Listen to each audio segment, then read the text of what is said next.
आप सभी का स्वागत है UP academy for civil services में। आज से हम लोग पढ़ेंगे डिजिटल बोर्ड पे। तो हो सकता है शुरू के 1-2 दिन में मुझे थोड़ा सा दिक्कत हो, लेकिन उसके बाद हम लोग बहुत तेज़ी से अपना सिलेबस ख़त्म कर लेंगे। तो हम लोगों ने इसके पिछले वाले चैप्टर में पढ़ा था, देखिए भारतीय मतलब जो वन नीति है, फॉरेस्ट पॉलिसी है, उसके बारे में डिस्कस किया था। तो जो जो चीज़ें ज़रूरी थी वो मैंने आपको बता दी। आज हम लोग दूसरे टॉपिक को डिस्कस करेंगे, प्लस जब ये टॉपिक ख़त्म हो जाएगा तो हम लोग पिछले वाले टॉपिक पे कुछ ना कुछ न्यूमेरिकल कुछ ना कुछ ऑब्जेक्टिव ज़रूर सॉल्व करेंगे। तो चलिए शुरुआत करते हैं। आज का टॉपिक है क्या?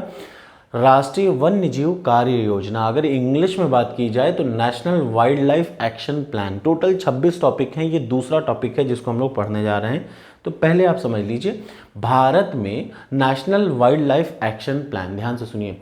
भारत में वन्य जीव कार्य योजना, जो ये आपको रटना है वो ये है। अब तक 3 वन्य जीव कार्य योजना आ चुकी हैं। सबसे पहली वन्य जीव कार्य योजना कब आई थी? याद रखिए 1983 में। तो सबसे पहला पेट क्वेश्चन जो फंसेगा वो ये आएगा, वन्य जीव कार्य योजना जो है, राष्ट्रीय वन्य जीव कार्य योजना की शुरुआत कब हुई थी? पहला क्वेश्चन। तो इसकी जो शुरुआत हुई थी, याद रखिएगा, वो 1983 में हुई थी। पहला क्वेश्चन यही है, वन्य जीव कार्य योजना की शुरुआत कब हुई थी? 1983 में हुई थी। इस बात को ध्यान रखिएगा, ठीक।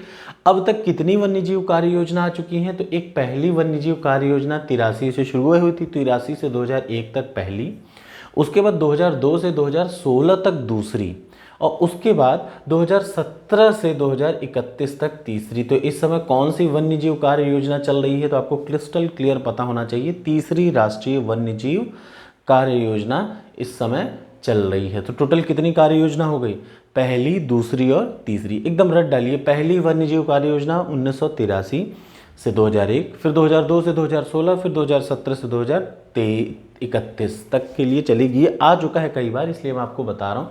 चलिए, अब ये जो हम लोग की वन्य जीव कार्य योजना है उसके बारे में हम लोग बात करें तो वन्य जीव कार्य योजना, सबसे पहली बात यहाँ पे याद रखिए, इसकी कुछ खास बातें मैं आपको बता दूं, चूँकि आपको हमेशा याद रखनी है। वो ये है कि पहली बार ऐसा हो रहा है कि जब वन्य जीवों पे जलवायु परिवर्तन का क्या प्रभाव होता है, याद रखिएगा।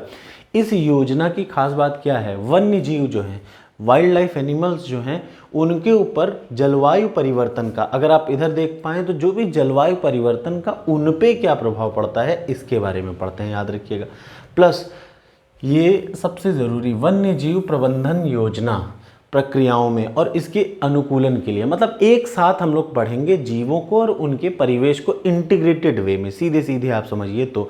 और दूसरा जो सबसे ज़रूरी चीज़ है, एक तो मैंने बोला क्या, पहला मैंने बोला कि वन्य जीवों पर इम्पैक्ट क्या पड़ता है, क्लाइमेट चेंज का, देखिए।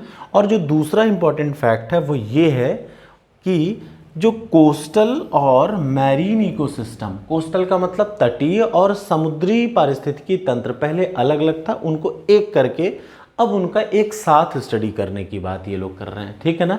कौन सा? Third wild life action plan में सबसे पहला क्या होता है, मतलब इसके 5 इंपॉर्टेंट घटक हैं, लेकिन आपको ये समझना हो कि इसमें नया क्या है। तो इसमें ये है कि वन्य जीवों पर जलवायु परिवर्तन का क्या फर्क पड़ा, पहला।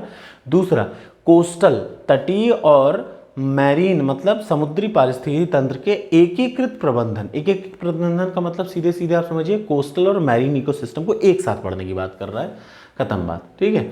ये हो गया आपका दूसरा पॉइंट। अब इसके अलावा इसके 5 याद रखिएगा, 1-2 नहीं, इसके 5 इंपॉर्टेंट घटक हैं, याद रखिए। किसके? तीसरी राष्ट्रीय कार्य योजना, तीसरी राष्ट्रीय वन्य जीव कार्य योजना, जो कि कब से कब तक है, फिर से ध्यान सुनिए, 2017 से 2031 तक। ये बार बार आपको रटे रहना है, हर बार याद रखना है, ठीक है। इसके 5 इंपॉर्टेंट घटक हैं, वो क्या है देखिए। सबसे पहला वही जो मैंने आपको बताया था, अरे जहाँ पे जानवर रह रहे हैं उनको और उनके आवास को, जो जानवर हैं और उनके आवास को एक साथ मैनेज करना, समझ गए ना। पहला इसमें क्या है, जानवरों को और उनके आवास को एक साथ मैनेज करना। दूसरा, जलवायु परिवर्तन और उनका इफेक्ट इन जीवों पर, उसको एक साथ मैनेज करना। तीसरा, इको टूरिज्म और नेचुरल एजुकेशन और मैनेजमेंट को और बढ़ावा देना, ध्यान से सुन लीजिए। और क्या है, वाइल्ड लाइफ रिसर्च को, वन्य जीव अनुसंधान को और मजबूत करना, चौथा है। और लास्ट वाला, भारत में संरक्षण के लिए नीतियों को सक्षम बनाना। ये 5 इंपॉर्टेंट जो घटक हैं किसके, थर्ड राष्ट्रीय वन्यजीव कार्य योजना के। अब इनमें से कोई भी आ सकता है कि निम्न में से तीसरी वन्यजीव, चूंकि आज चल रही है इस समय तीसरी वन्यजीव कार्य योजना ही 2017 से 2023 तक की, तो इस वजह से इसको यहाँ पे ऐसे जानना ज़रूरी है। अब सबसे ज़रूरी चीज़ यही इतना है, मतलब जब आप बात करते हैं वाइल्ड लाइफ एक्शन प्लान की तो यही इतना इंपॉर्टेंट है। अब ज़बरदस्ती की दुनिया मत पढ़िए, आपको इतने को अच्छे से पढ़ना है। अब एक चीज़ जो लास्ट टर्न पे हम लोगों ने पढ़ी थी उसको देखते हैं। आपके सामने ये क्वेश्चन पेपर दिख रहा है, ध्यान से देख लीजिए। मैं इसको साइड भी कर देता हूँ ताकि आप समझ पाएँ, ठीक है। अब वही जो मैंने आपको फर्स्ट चैप्टर में पिछले 3 वीडियो में पढ़ाया है, आज उसका एक छोटा सा मैंने क्वेश्चन पेपर कहीं से उठा रखा है। अब ये सब मत देखा करिए कि सर ये कहीं से चीटिंग करेगा, हाँ जाहिर सी बात है कहीं ना कहीं से चीटिंग ही किया होगा, बट ठीक है पढ़िए इसको क्योंकि ये ज़रूरी है। सबसे पहला क्वेश्चन, भारत के कुल क्षेत्रफल में वनों का कितना प्रतिशत है? पहला 24, ये आपको क्रिस्टल क्लियर होना चाहिए, ये 24-62 क्लियर है ना। दूसरा क्वेश्चन, निम्न में से किस राज्य का वन क्षेत्र अधिकतम है? ये मैंने आपको बताया था, वन क्षेत्र सबसे अधिकतम किसका है? पहला तो मध्य प्रदेश का है, फिर दूसरा किसका है? अरुणाचल प्रदेश का है, ठीक है। अगला क्वेश्चन आ जाइए, वनों के महत्व का कारण है, इंपॉर्टेंस ऑफ फॉरेस्ट का कारण क्या है? देखिए ग्रीन आइलैंड नहीं हो सकता, ग्रीन सिल्वर नहीं हो सकता, ग्रीन हाउस नहीं, ऑब्वियसली ग्रीन गोल्ड होगा, ठीक है। अब आ जाइए WWF से आपका क्या मतलब है? WWF का मतलब होता है वर्ल्ड वाइल्ड लाइफ फंड, ये ठीक, वर्ल्ड वाइल्ड लाइफ फंड, ध्यान से सुन लीजिए, world WORLD world wild life और फंड, ठीक। अब अगला, काले वन कहाँ पाए जाते हैं? अब आप इससे हो सकता है थोड़ा सा कंफ्यूज कर जाए, मैं बोलूँ काले वन को इंग्लिश में बोलते हैं ब्लैक क्या फॉरेस्ट। तो ये कहाँ पाए जाते हैं? ये जर्मनी में पाए जाते हैं, आपको अब याद आ जाएगा। काले वन तो नहीं समझ में आता, लेकिन ब्लैक फॉरेस्ट कहाँ पाए जाते हैं? जर्मनी में।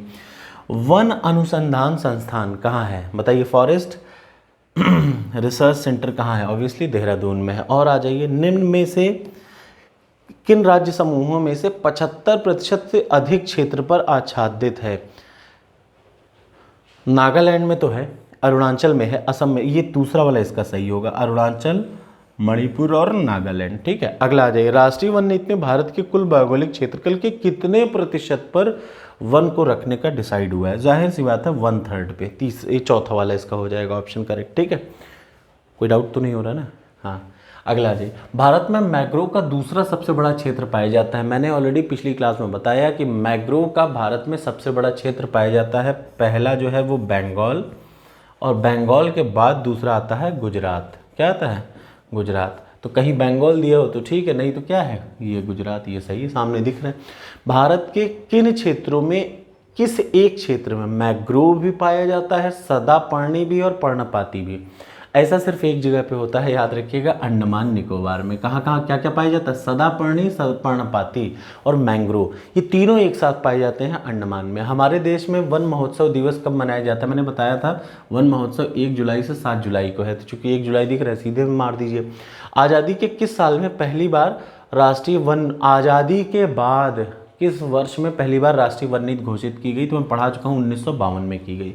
वनावरण में वृद्धि की दृष्टि से सबसे इंपॉर्टेंट राज्य, यही सब आएंगे पेपर में, याद रखिएगा, इसीलिए मैं पढ़ा रहा हूँ।